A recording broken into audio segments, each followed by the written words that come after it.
હિમાલયમાં બેઠા બેઠા મહાદેવ રામનું ધ્યાન ધરતા હતા.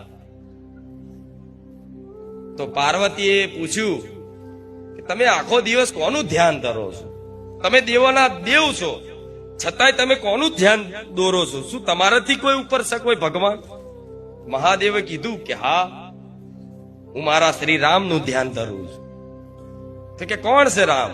તો કે અત્યારે હાલ ત્યારે ભગવાને અવતાર લીધો તો, ત્રેતા યુગમાં અયોધ્યામાં અવતાર ભગવાને લઈ લીધો તો.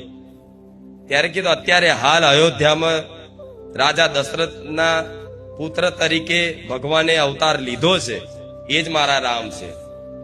તો એ પાર્વતીને શંકા થઈ કે જો રામ ભગવાન કહેવાય છે કે અખિલ બ્રહ્માના નાથ છે, તો આવા ભગવાન રામ છે, તો આ પત્નીને હરણ થવાથી, સીતાનું હરણ થવાથી આટલા બધા દુખી કેમ થયા? ભગવાન રોતા હતા કે મારી સીતા ક્યાં ગઈ?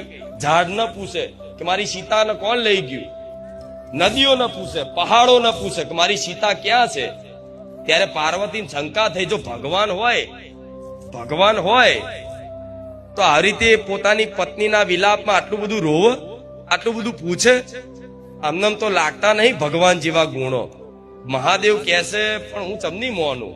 તો મહાદેવને પૂછ્યા વગર, પાર્વતી મહાદેવને પૂછ્યા વગર શ્રી રામની પરીક્ષા કરવા ગયા કે જો સાક્ષાત અખિલ બ્રહ્માંડના નાથ હશે